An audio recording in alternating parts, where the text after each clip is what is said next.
Hello YouTube and Facebook, my name is Hugh Schwartz and I'm back today to do a broadhead review and field test of the new Thorn XV broadheads. I got these from Thorn a little while ago and I want to test the blade deployment and initial accuracy, at least at 20 yards, of these new Thorn XV broadheads. About 2 years ago, I did a field test of the Thorn Rift broadhead in 100 grain. Was so impressed with the performance of that head. That's all I've shot for the last 2 years. I've harvested big game from something as small as a wild hog in the mid-60, mid-70 pound range up to 1,200 pound bull moose. You can check my link below for that particular review. But I like some of the improvements I'm seeing on the new XV. We have a conical, very sharp, pointed head, which I believe is going to provide us with much less drag associated with this particular broadhead. Number two, we have an increased area here on the back of the blade for catching hide, catching hair, and causing blade deployment. But at the same time, compared to other expandable broadheads, this is exceptionally low profile. Even expandables can cause planing issues, can cause bow tuning issues when you're trying to get your broadheads to fly good. And this is exceptionally small profile when it comes to that. So I don't expect that we're going to have any kind of planing or tuning issues with these particular broadheads here. The hide catches on those two back clips, or the two back ends of the broadhead there, and it causes the blade deployment, and so this extends down, giving a full 2 inches of cutting diameter. There are holes in the blades, as you can see, one on each side, and a hole in the ferrule, and that is kept closed by Thorn's little silicone rubber, I call them carrot keepers. Those are placed inside the hole through the ferrule of the broadhead, through the ends of the blades, and then it's pulled in tight.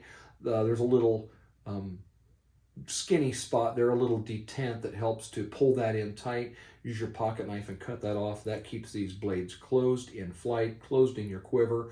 And then there's so much kinetic energy in your bow. When these make contact, there's no way that that little piece of silicone rubber is going to prevent these blades from deploying. What I'm wanting to do is to test blade deployment on something very small. 2 years ago, I shot oranges wrapped in a fake fur and wrapped in felt. We're going to do the same thing today. The fur is a little bit thicker, so I expect that it would be much easier for these to deploy because it's going to catch on the hair on that fake fur, but the felt is very thin, and so I'm looking forward to see how these deploy against that felt wrapped orange. I'll be shooting at 20 yards. We're dealing with 100-degree temperatures here in Texas today and about a 15-mile-an-hour wind, so hopefully I can keep it close to where I'm trying to hit. Currently, I'm shooting the new Bowtech SR350. I'm shooting that at 60 pounds. I have a 30-inch draw. I'm shooting a 28.5-inch gold tip arrow that weighs 383 grains. And that arrow is flying at 297 feet per second. So that gives you the specs on what I'm shooting. Let's go outside and let's shoot these oranges and see how this new broadhead does.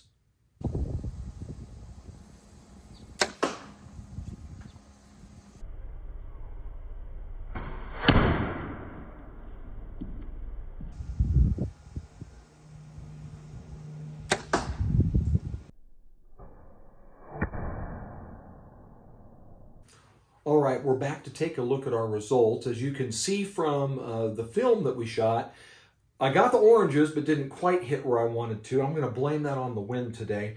But what we've got here, let's go ahead and take a look at the fur-wrapped orange. So this was our fur-wrapped orange. This was the impact hole. So as you can see, we've got about a 1-inch hole here as the blades begin to deploy. But on the opposite side, we have a full 2-inch gash in this orange, and that absolutely shot orange juice all over my target. And so hopefully what that means for us is the beginning of a very good blood trail and a very quick tracking job. This is our fur that we shot at. You can see here's where I had my target spot, and I'm going to turn it around to the back side so we can see better. But initially what I've got here is about a 1 inch, maybe slightly larger initial hole in this fur where we began to get the cutting.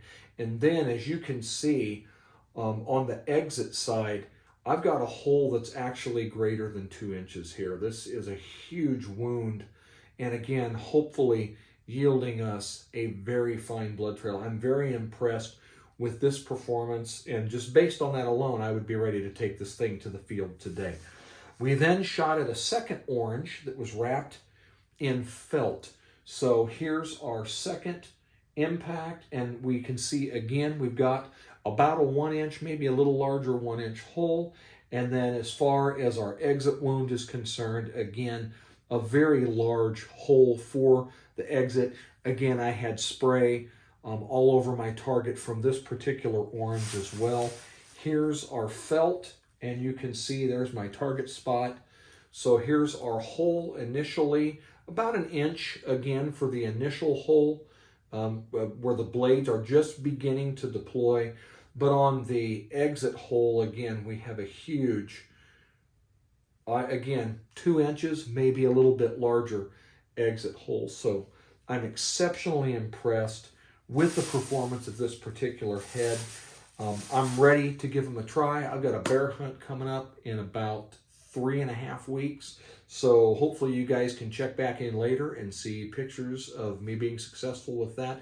I do challenge you to go online, go to facebook.com, go to Thorn Broadheads and check out their page. You can see how other people are doing with the various products that Thorn's putting out right now. And you can also go to the internet and type in Thorn Broadheads, make purchases there, check out their products. I believe in them 100%. Check them out. You will not be disappointed. Good luck and shoot straight.